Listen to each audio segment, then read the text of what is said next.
ജിറാഫിനെ കുറിച്ചുള്ള ഒരു മുത്തശ്ശി കഥ പറയാം. വീഡിയോ ഇഷ്ടമായെങ്കിൽ സബ്സ്ക്രൈബ് ചെയ്യാൻ മറക്കരുത്. പണ്ടൊരിടത്ത് ഒരു മനോഹരമായ കാടുണ്ടായിരുന്നു. ആ കാട്ടിലായിരുന്നു തന്റെ പ്രജകളായ മൃഗങ്ങളെയെല്ലാം വളരെയധികം സ്നേഹിച്ചിരുന്ന സിംഹരാജാവ് പാർത്തിരുന്നത്. ഒരു ദിവസം രാജാവായ സിംഹം മറ്റു മൃഗങ്ങൾക്കായി കാട്ടിൽ ഒരു വിരുന്നൊരുക്കി. കാട്ടിലെ എല്ലാ മൃഗങ്ങളും സന്തോഷത്തോടെ ഈ വിരുന്നിൽ പങ്കെടുത്തു. സിംഹരാജാവ് തന്റെ അതിഥികളായി എത്തിയ മൃഗങ്ങളെയെല്ലാം സ്വീകരിച്ചു. അവർക്ക് മതിവരുവോളം ഭക്ഷണവും നൽകി. മാത്രമല്ല വിനോദത്തിനായി വിരുന്നിനോടൊപ്പം കലാപരിപാടികളും നടത്തി.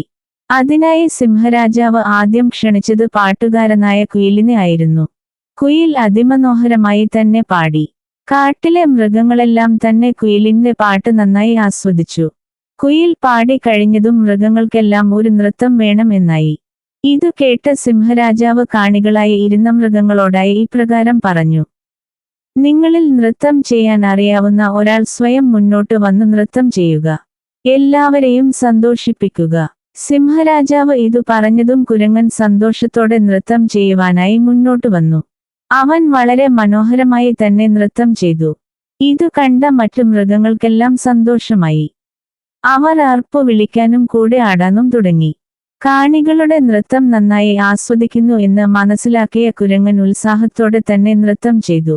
എന്നാൽ കുരങ്ങന്റെ നൃത്തം എല്ലാവരും ആസ്വദിക്കുന്നത് കണ്ട ജിറാഫിന് ഇത് തീരെ രസിച്ചില്ല.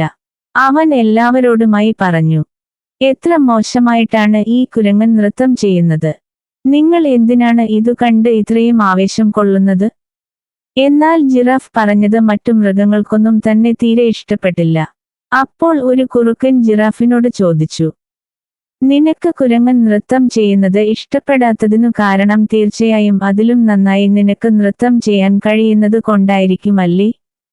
ഇതു കേട്ട ജിറാഫ് ഉടൻ തന്നെ പറഞ്ഞു: തീർച്ചയായും ഈ കുരങ്ങനേക്കാളും മനോഹരമായി നൃത്തം ചെയ്യാൻ എനിക്ക് കഴിയും. ജിറാഫിന്റെ ഈ വാക്കുകൾ ഒരു മാൻ കേൾക്കുന്നുണ്ടായിരുന്നു. അവൻ മനസ്സിൽ കരുതി: എന്തൊരു അസൂയയാണ് ഈ ജിറാഫിന്. ഇവനെ ഒരു പാഠം പഠിപ്പിക്കുക തന്നെ വേണം.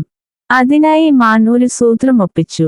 കുരങ്ങന്റെ നൃത്തം കഴിഞ്ഞതും ഉടൻ തന്നെ മാൻ വിളിച്ചു പറഞ്ഞു: അടുത്തതായി നൃത്തം ചെയ്യാനായി വേദിയിലേക്ക് വരുന്നത് നമ്മുടെ ജിറാഫാണ്. മാൻ പറയുന്നത് കേട്ട മറ്റു മൃഗങ്ങൾ സ്തബ്ധരായി.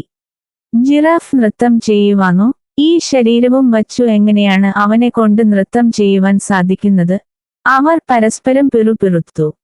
എന്നാൽ ഏവരെയും ഞെട്ടിച്ചുകൊണ്ട് ജിറാഫ് നൃത്തം ചെയ്യുവാനായി വേദിയിലേക്ക് വന്നു. അവൻ തന്റെ നീണ്ട കാലുകളും വലിയ വയറും ഉയരം കൂടിയ കഴുത്തും വച്ചു നൃത്തം ചെയ്യാൻ തുടങ്ങി. എന്നാൽ ജിറാഫിന് അവന്റെ നീണ്ട കാലുകൾ കൊണ്ട് നൃത്തം ചെയ്യാൻ കഴിയുന്നുണ്ടായിരുന്നില്ല. മാത്രമല്ല ജിറാഫിന് കുരങ്ങന്റേതുപോലെ മെയ്വഴക്കവും ഇല്ലായിരുന്നു. എന്നിട്ടും അവൻ പിന്മാറാൻ തയ്യാറായില്ല. അവൻ വീണ്ടും ശ്രമിച്ചു കൊണ്ടേയിരുന്നു. ജിറാഫിന്റെ നൃത്തം കണ്ട കാണികളായ മൃഗങ്ങൾക്ക് രോഷം അടക്കാനായില്ല. അവർ ജിറാഫിനോട് വേദിയിൽ നിന്നും ഇറങ്ങാൻ ആവശ്യപ്പെട്ടു. കുരങ്ങന്റെ നൃത്തം കണ്ടു കൈയിടിച്ച കാണികൾ ജിറാഫിനെ കൂകാൻ തുടങ്ങി. അസൂയ മൂത്തു തനിക്കു പറ്റാത്ത പണിക്കു മുതിർന്ന ജിറാഫിനെ എല്ലാവരും പരിഹസിക്കാൻ തുടങ്ങി. അവസാനം നാണം കെട്ട് അവന് വേദിയിൽ നിന്നും തല കുനിച്ചു മടങ്ങേണ്ടതായി വന്നു. മാത്രമല്ല അപമാനിതനായ ജിറാഫ് കാട്ടിൽ നിന്നും തന്നെ എന്നേക്കുമായി ഓടിപ്പോയി. പിന്നെയാരും കാട്ടിലെങ്ങും ആ ജിറാഫിനെ കണ്ടതേയില്ല. അങ്ങനെ അസൂയ കാണിച്ച ജിറാഫിന് തന്റെ വാസസ്ഥലം തന്നെ ഉപേക്ഷിക്കേണ്ടതായും വന്നു.